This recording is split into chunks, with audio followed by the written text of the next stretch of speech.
성경 말씀 느헤미야 1장 1절부터 11절까지 말씀 가지고 형통의 첫 번째 원리 비전 세우기라는 제목으로 말씀 증거하려고 합니다. 지난 시간에 느헤미야가 말하는 형통은 성공이나 축복의 동의어가 아니라고 말씀드렸습니다. 성공과 축복은 완료된 시점에서 정지된 것이지만 비전은 그리고 형통은 완료형이 아니라 진행형이고 새로운 내일을 여는 시작이라고 말씀을 드렸습니다. 그 형통이 어떻게 시작이 될까? 그것은 우리 삶의 새로운 비전이 하나님 안에서 만들어지는 순간부터 시작이 되어집니다. 미국에 가면 미국 공휴일 가운데 굉장히 특이한 공휴일이 하나 있습니다. 그것은 그 대통령의 날이라고 하는 국경일입니다. 시작된 유래는 미국의 초대 대통령이었던 조지 워싱턴의 업적과 정신을 기리기 위해서 그의 생일을 국경일로 만들었는데, 워싱턴 대통령 이후로 대통령들이 많아지면서 그냥 그 호칭을 대통령의 날이라고 그렇게 부릅니다. 그런데 그 해마다 대통령이 날이 되면 미국에서는 역대 대통령들 가운데 자기가 좋아하는 선호도의 순위를 매깁니다. 그런데 항상 순위가 일정한 것이 아니라 그 시대와 상황에 따라서 바뀌는데, 매번 그 대통령의 날 대통령 순위를 매길 때 항상 상위에 랭크되는 몇 명이 있어요. 그 사람이 미국의 건국을 이끌었던 조지 워싱턴, 그리고 노예 해방을 이끌었던 아브라함 링컨, 그리고 세계대전을 승리로 이끌었었던 루즈벨트, 그리고 좀 의외 사람이긴 한데 그 로널드 레이건 대통령도 항상 그 상위 그 링크에 그 체크가 되어지는 대통령들입니다. 그런데 이들 지금 말씀드렸던 이 네 명의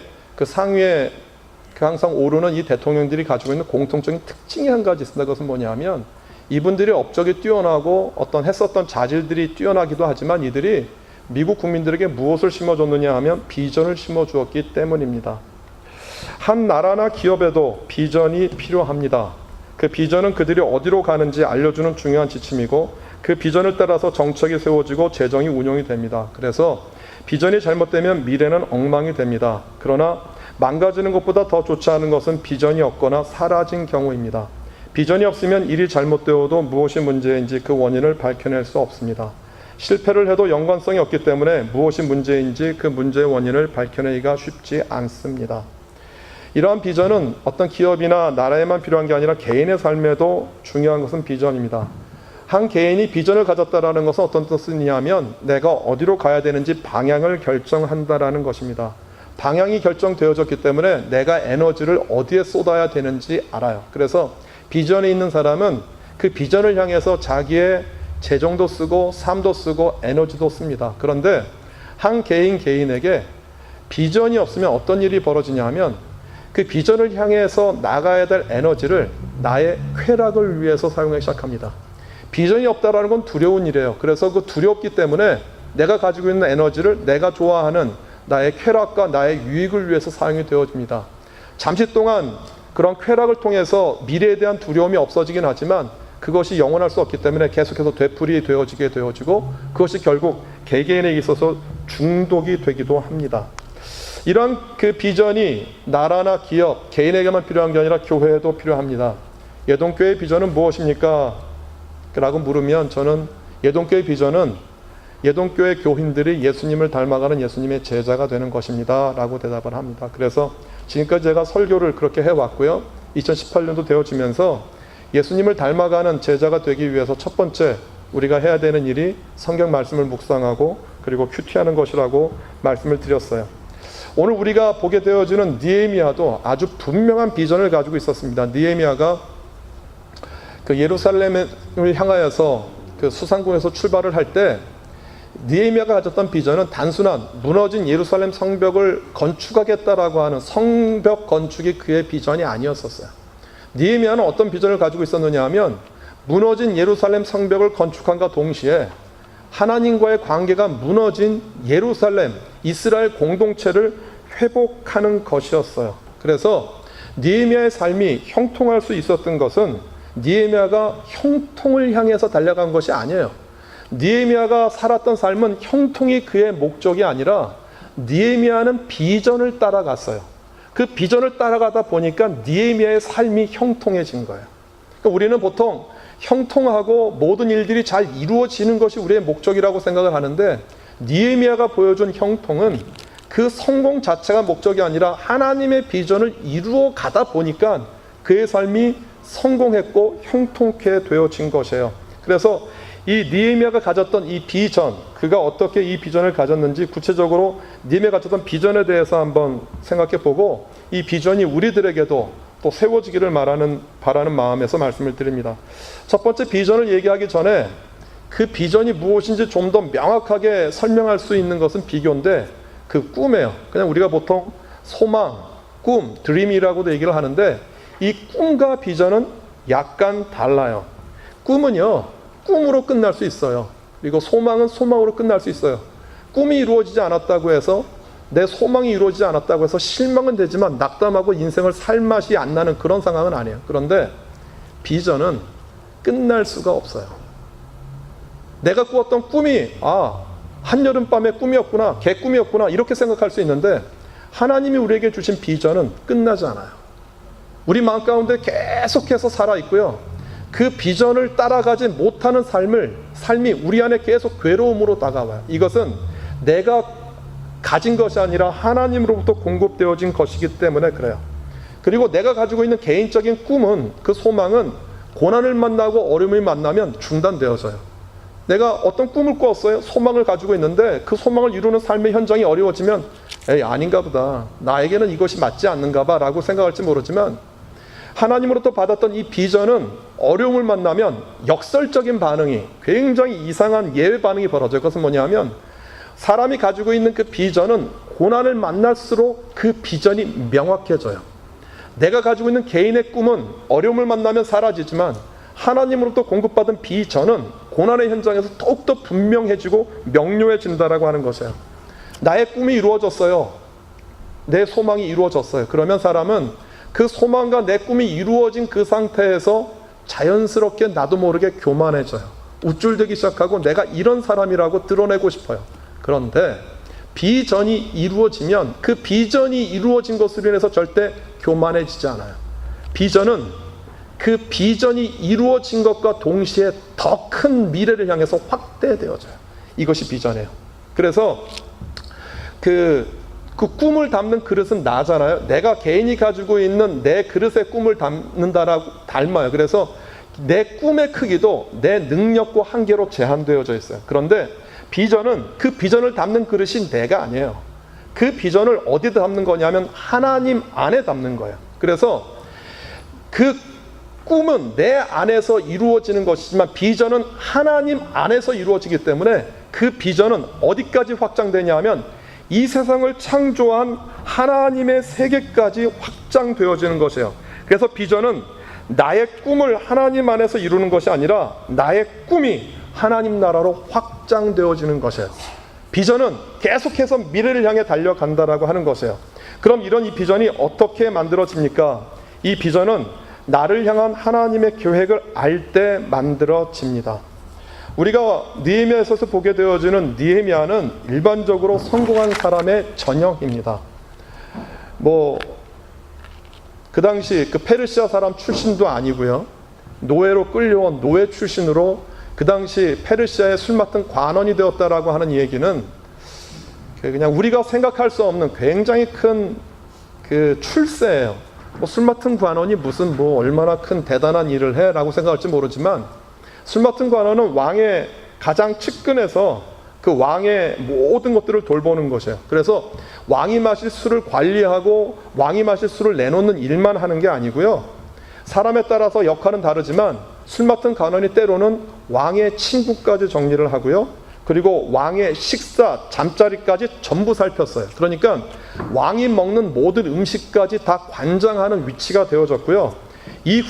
훗날에는 이 술 맡은 관원이 어떤 역할까지 감당을 했느냐 하면 경호 임무까지 감당을 했어요. 그래서 나중에 이 술 맡은 사람의 지위가 그 나라의 군대 총사령관의 지위보다도 높아졌다라고 하는 거예요. 어떻게 보면 노예 출신으로 느헤미야가 이러한 술 맡은 관리의 위치까지 올랐다라고 하는 것은 굉장히 어떻게 보면 출세한 거예요. 정말 요즘 우리가 미국에서 그 한국 사람들이 어떤 일을 맡으면 그 사람 참 출세했다, 성공했다라고 말을 하는데 그 어떤 사람의 자리보다도 더 높은 위치에 올라갔던 게 느헤미야의 자리예요. 그러면 그냥 그렇게 생각할 수 있어요. 그가 그렇게 높은 지위에 올랐으니까 그의 삶에 만족하고 뭐 룰루랄라 하면 될 것 같은데, 느헤미야가 항상 고민했던 것이 한 가지 있어요. 그것은 뭐냐면, 내가 이스라엘 출신으로, 노예 출신으로 술 맡은 관원의 지위까지, 왕의 총애를 받는 위치까지 올라왔는데, 이 자리에서 내가 해야 되는 일들이 무엇일까라고 하는 내가 하나님이 나를 이렇게 높여주고 올려준 것에 대한 이유가 무엇일까라고 하는 것들에 대해서 항상 궁금했다라고 하는 것이에요. 그러니까 느헤미야가 하나님이 주신 비전을 가질 수 있었던 굉장히 중요한 이유 가운데 한 가지는, 느헤미야가 자기가 처해 있는 그 삶에 만족한 게 아니에요. 만약에 느헤미야가 아무 생각이 없었던 사람이라면요, 그냥 술 맡은 간원으로 그냥 만족할 수 있어요. 이스라엘, 지금 예루살렘이 어려워졌다는 말을 들었을 때 그럴 수 있지. 그건 남의 나라 일이지. 지금 내가 살고 있는 페르시아에 관한 일이 아니라 그냥 내 조국이지만 안 됐구나라고 할 수 있어요. 그런데 느헤미야가 하나님이 전해주는 그 말을 듣고 마음이 찢고 괴로웠고, 그가 어떻게 감당할 수 없는 슬픔에 처해 있다라는 것은 무엇이냐면요, 자기가 술 맡은 관원이라고 하는 현재 위치에서 높은 자리에 올라간 것으로 그 만족했던 게 아니라, 오늘 지금 나의 삶에 하나님이 나를 세워주신 그 이유와 목적이 무엇인지에 대해서 항상 그 생각을 하고 있었다라고 하는 것이에요. 그러니까 하나님께서 느헤미야에게 비전을 줄 수 있는 겸손함과 하나님을 경외하는 마음이 느헤미야 안에 있었어요. 하나님가 여러분들이 이것을 잠깐 설명해 드릴게요. 이스라엘 백성들이 바벨론의 포로로 끌려갔을 때에도 1차, 2차, 3차에 끌려갔던 것처럼요, 페르시아에서 다시 예루살렘으로 복권할 때에도, 그 포로가 귀환할 때에도 세 차례에 걸쳐서 포로가 귀환이 되어져요. 첫 번째, 기원전 538년에 스룹바벨을 중심으로 성전 건축을 하기 위한 첫 번째 포로 귀환이 이루어져요. 그리고 난 다음에 시간이 꽤 지났어요. 두 번째 포로 귀환이 언제냐 하면 458년에 에스라를 중심으로 또 한 번의 포로 귀환이 이루어지는데, 이때는 성전을 건축하는 게 아니었고, 성전을 건축을 했는데 성전을 돌릴 만한 사람도 없었고 율법도 없었고 하나님의 계시도 사라진 거예요. 그러니까 성전은 완성이 됐어요. 성전은 하나님의 기적으로 70년 만에 다시 성전은 올라갔는데, 그 성전이 성전의 기능을 할 수 있는 사람들이 없어진 거예요. 그래서 학사 에스라를 중심으로 두 번째 포로 귀환이 벌어지면서 이스라엘 예루살렘에 다시 도착해서 예루살렘에서 이방인 여인들과 결혼해서 통혼의 문제를 다 정리를 하고 하나님 앞에 그들의 마음을 다시 되돌리는 영적인 각성이 일어난 거예요. 이때 느헤미야의 동생 하나니도 두 번째 포로 귀환 때 같이 갔어요. 그래서 느헤미야는 어떻게 생각했느냐 하면, 느헤미야가 생각할 때 에스라는 정말 뛰어난 학자였었고 뛰어난 인물이었거든요. 그래서 예루살렘이 이제 정상적으로 하나님을 경외하고 하나님 섬기는 그 나라가 되겠구나, 그 고을이 되겠구나 생각했는데, 그렇게 포로 교환이 된 지 13년 만에 하나님이 다시 느헤미야한테 찾아와서 하는 얘기가 뭐냐 하면, 이렇게 이야기를 하는 것이에요. 뭐라고 얘기를 하느냐 하면, 포로로 끌려오지 않고 유다 지방에 남아있는 사람들은 많은 고생을 하고 있으며 멸시를 당하고 있습니다. 예루살렘 성벽은 무너졌고 그 성문들은 불타버렸습니다. 그런데 이 말을 들었던 느헤미야가 정말로 마음을 찢었어요. 왜냐하면 예루살렘에 포로 교환으로 끌려오지 못했던 사람은 어떤 사람들이었느냐 하면 이런 거예요. 그 당시 바벨론에서 포로로 끌려왔던 사람들은 나름대로 유망한 사람들이에요. 왕족이거나 귀족이거나 돈이 많았던 사람이거나. 그러니까 다시 바벨론은 어떻게 정책을 취했느냐 하면, 예루살렘을, 이스라엘을 다시 복원할 가능성 있는 사람들은 그 땅에 남겨두지 않았어요.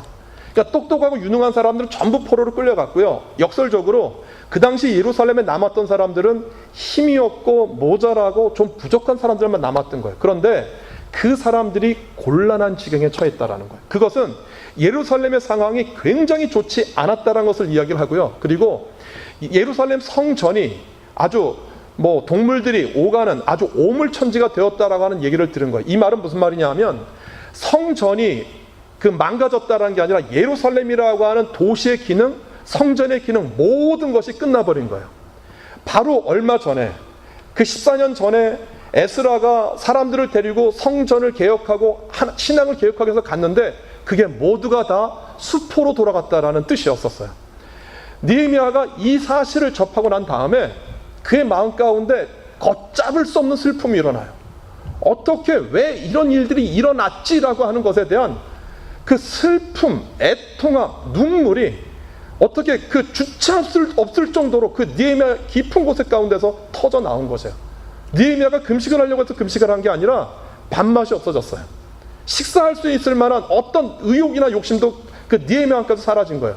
그렇게 하늘에 계신 하나님을 향하여서 이 상황이 어떻게 이렇게 될 수밖에 없었는지에 대해서 마음을 찢고 가슴을 찢으면서 하나님께 기도하기 시작했어요. 그렇게 기도를 얼마 동안 하냐면 4개월 동안 해요. 이렇게 기도하는 동안에 느헤미야의 마음 가운데 어떤 생각이 끌어오르기 시작했느냐 하면 하나님을 향해서 내가 할 수 있는 일이 있을 것이다라고 하는 가능성이 보이기 시작한 거예요. 다시 말하면 느헤미야에게 있어서 에스라는 어떤 사람이냐 하면 이런 거예요. 지금 예루살렘에 성전이 세워졌지만 성전의 기능을 잘 못하니까 에스라가 가면 저 성전은 회복될 거라고 생각을 했어요. 그런데 에스라가 가서도 예루살렘 성전이 회복되지 않았어요. 이 말은 어떤 뜻이냐 하면 이제 사람의 힘과 능력으로 예루살렘을 정상화시킬 수 있는 가능성이 없다라는 뜻이에요. 그러니까 느헤미야가 그 상황을 보니까 정말 애통한 거예요. 어떻게 하지? 어떻게 해서 예루살렘 성이 다시 하나님의 영이 거룩히 임하는 성전이 될 수 있지라고 하는 굉장히 깊은 고민과 씨름을 하고 있었던 바로 그때 하나님께서 느헤미야에게 마음을 주신 것이에요. 오늘 그 비전의 시작은 어디에서 시작되는 거냐 하면 이런 궁금함에서 시작되는 거예요. 느헤미야가 궁금함을 가져서 어떤 궁금함이냐면 이스라엘은 하나님의 백성이고 저 예루살렘은 하나님의 그 임재가 임하는 성전인데 어떻게 그 성전이 저렇게 무너지고 에스라가 갔는데도 불구하고 저 성전이 어떻게 저렇게 회복되지 않을 수 있느냐라고 하는 퀘스천이에요. 우리가 신앙생활 하다 보면 이런 퀘스천이 일어나요. 내가 이렇게 열심히 주님을 믿고 섬기고 따라가는데 나에게 왜 이런 일들이 생기지? 내가 주님을 위해서 헌신하는데 왜 나에게 이런 질병이 나에게 임하지? 내가 주를 위해서 최선을 다하고 내가 할 수 있는 최고의 노력을 다 했어. 그런데 나타나는 결과는 전혀 내가 예상치 못했던 정말 월스한 쪽으로 가고 있어요. 여러분 그 순간이 우리에게 다가오면 궁금하지 않습니까? 도대체 왜 이런 일들이 우리 안에 벌어지는가? 왜 이런 상황이 우리 가운데 나타나는가? 하나님이 대한민국을 축복해 주셨는데 그 축복의 결과로 나타나는 것이 모든 사람들의 지탄을 받는 모습이 되었어요. 그 한국의 일이니까 어떻게 보면 그 퀘스천 아닙니까? 이런 일들이 왜 우리 삶 가운데서 일어나지? 왜 이런 일들이 온 세상과 열방과 족속들 가운데서 일어나지라고 하는 궁금증이 들지 않으세요? 여러분 비전은 어디에서 시작되는 거냐 하면 내가 도저히 이해할 수 없고 내가 도저히 알아들을 수 없고 내가 도저히 받아들일 수 없는 그 상황 앞에서 시작되어지는 것이에요. 세상적인 눈, 인간적인 눈으로 보면 이건 도대체 일어날 수 없는 일들인데 벌어졌어요. 그 상황이 아파요. 내 마음 가운데 굉장한 애통함이 일어나고요. 내 마음 가운데 굉장한 슬픔이 일어나요. 여러분 그 순간에 그 시간에 그 아픔과 고통을 가지고 어디로 가시는 거냐 하면 하나님이 계시는 보좌 앞으로 가는 거예요. 느헤미야가 그렇게 기도하기 시작했어요. 언제까지? 몰라요. 금식을 하다 보니까 금식하는 시간이 길어지기 시작을 했어요. 4개월이 지나간 거예요. 어쩌면 느헤미야는 금식하다 죽을지 몰라요. 그런데 느헤미야가 금식과 기도를 쉴 수 없었어요. 그런데 그 금식하고 기도하는 그 끝자락에 느헤미야에게 새로운 소망이 끌어오르기 시작한 거죠. 이 일을 내가 해야겠다라는 생각이 든 거예요. 어쩌면 저 예루살렘을 회복할 수 있는 사람이 나일지도 모른다라는 생각을 했어요. 느헤미야가 그렇게 금식하면서 기도하는 동안에 4가지를 깨달아요. 어떤 거냐 하면 첫 번째, 하나님은 당신이 약속한 것을 지키시는 분입니다. 두 번째, 지금 기도하는 나 자신과 이스라엘이 하나님께 죄를 지었습니다. 계명을 어겼다라는 것이에요. 세 번째, 그러나 그럼에도 불구하고 다시 나에게 돌아오면 흩어진 백성들을 땅 끝에서 하나님이 모으실 것이다라는 것이에요. 네 번째, 약속처럼 하나님은 그 크신 능력과 힘으로 우리들을 구원해 주셨어요. 성전 건축해 주시겠다라는 거예요. 그리고 난 다음에 5번째 맨 마지막에 11절에 느헤미야가 깨달은 거예요. 이제 종인 제 기도를 들어주십시오. 주의 이름을 섬기려는 종들의 기도를 들어주십시오. 주의 종인 제가 하는 일이 잘되게 해주십시오. 형통하게 해주십시오. 그때 나는 왕에게 술을 따라 올리는 사람이었습니다 라고 느헤미야가 깨달은 거예요. 느헤미야가 고통 가운데에서 하나님께 나아갔어요. 왜 이런 일들이 이스라엘 가운데 벌어졌는지, 하나님의 기적으로 포로가 귀환했고 성전이 회복이 되어졌고 영적인 그 회복까지 벌어졌는데도 불구하고 또다시 무너진 이스라엘을 보면서 도대체 이게 왜 무엇 때문인지 하나님 앞에 퀘스천하고 고민하고 기도하고 하나님 앞에 아뢰었었어요. 그랬는데 그 기도하는 기간 동안에 하나님께서 이렇게 하셨던 일들을 바라보면서 다시 어느 자리로 돌아왔느냐 하면 느헤미야 본래 자리로 돌아왔어요. 느헤미야가 바뀌지 않았어요. 상황도 바뀌지 않았어요. 느헤미야는 여전히 똑같이 술 맡은 관원이에요.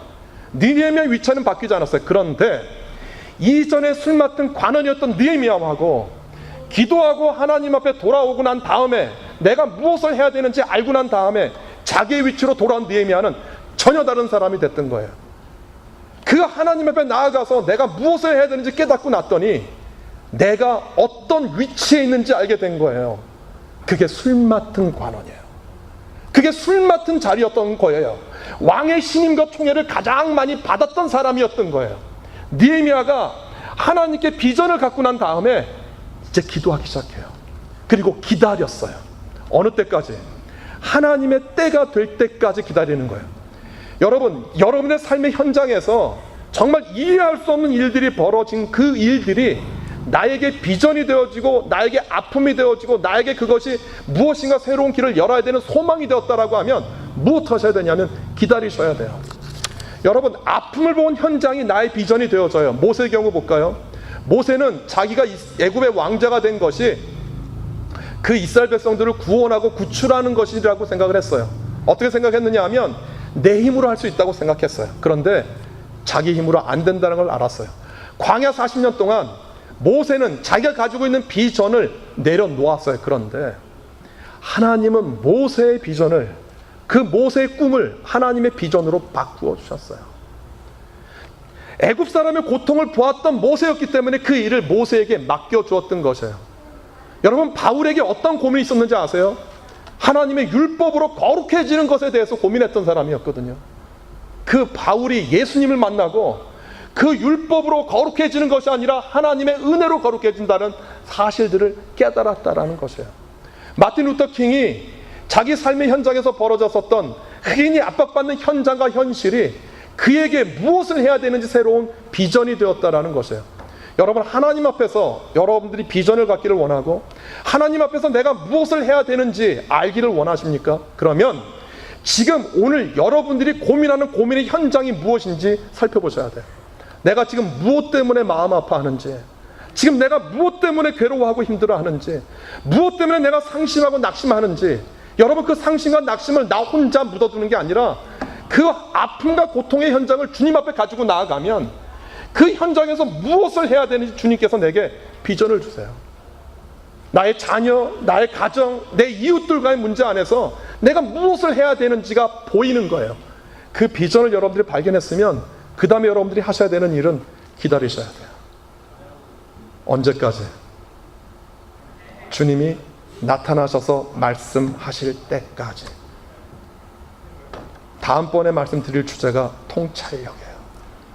기다리다 보면 주님께서 그 비전을 이 땅 가운데 나타날 때를 보이세요. 느헤미야가 그 비전을 품었어요. 그리고 하나님께 기도하기 시작했어요. 하나님, 내가 이 비전을 이룰 수 있게 도와주세요. 그러던 어느 날 왕이 물어보는 거예요. 느헤미야야, 왜 너의 얼굴이 수척하니? 왜 너의 얼굴이 이렇게 상했니? 느헤미야는 그 말을요, 하나님이 일하시는 때라고 판단했어요. 여러분, 비전을 품고 기도하지 않으면 오늘 왕이 나에게 질문하는 이 질문이 비전을 이루는 시작인지 분간할 수 없어요. 느헤미야가 4개월 동안 기도했거든요. 기도했기 때문에 이것이 하나님이 당신의 때를 이루시는 때인 줄 알았던 거예요. 그리고 그 일들을 시작해요. 오늘 예배하는 여러분들에게 주님 안에 있는 비전이 열려지기를 주님의 이름으로 소원해요. 여러분, 비전이 나라를 구하고 세상을 바꾸는 비전만 비전입니까? 아니에요.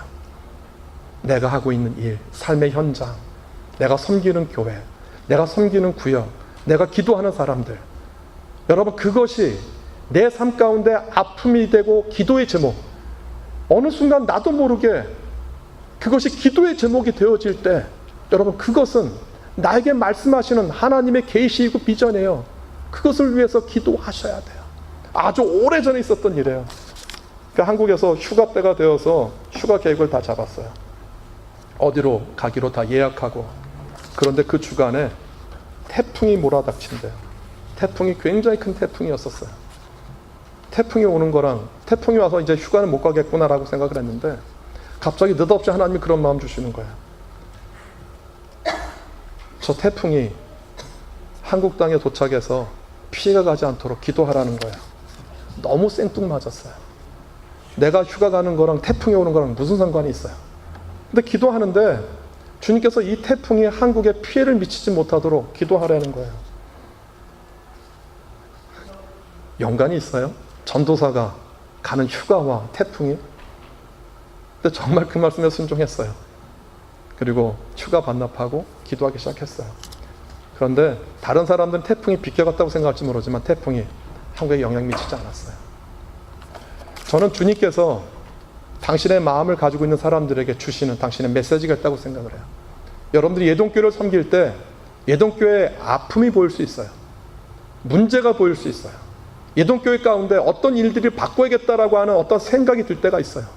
여러분, 그것이 여러분들에게 다가오면 내가 안 해도 다른 사람이 하겠지가 아니고요. 그것이 보이면 그것은 나의 비전이에요. 주님이 예동교회를 위해서 나를 사용하겠다라고 하는 당신의 메시지인 것이에요. 여러분, 가족을 위해서, 가정을 위해서 그런 것들이 보인다라고 하면 무릎 꿇고 주님 앞에 나아가셔서 기도하시기 시작하셔야 돼요. 주님, 이것이 나로 하여금 이 땅에서 이루기를 원하시는 당신의 뜻입니까? 그것을 놓고 기도하실 때 주님께서 여러분들을 통해서 일하시기 시작하세요. 그리고 여러분들이 보였던 순종이 결국 더 큰 일로 맡겨지는 시작과 발걸음이 되어져요. 오늘 예배하는 여러분들이 주님의 말씀 앞에 민감해지기를 바라고요.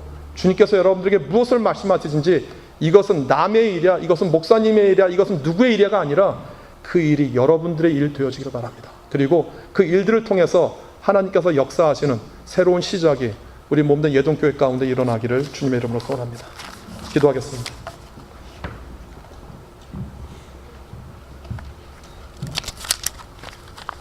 예수님, 니에미아가 가졌던 그 눈물과 아픔을 우리에게 주십시오. 이 세상 가운데 하나님의 복음이 없으므로 망해져가며 타락해져가며 거칠어지며 강팍하게 되어지는 우리 삶의 현장과 이웃들의 오늘 내가 해야 되는 일과 비전이 될 수 있도록 도와주십시오. 그리고 그 비전이 우리에게 다가올 때 그 일을 마다하지 않고 묵묵히 기도하며 주님 앞에 나아가는 당신의 사랑하는 종들 될 수 있도록 주님 축복하여 주옵소서. 감사합니다. 예수님의 이름으로 기도드립니다. 아멘.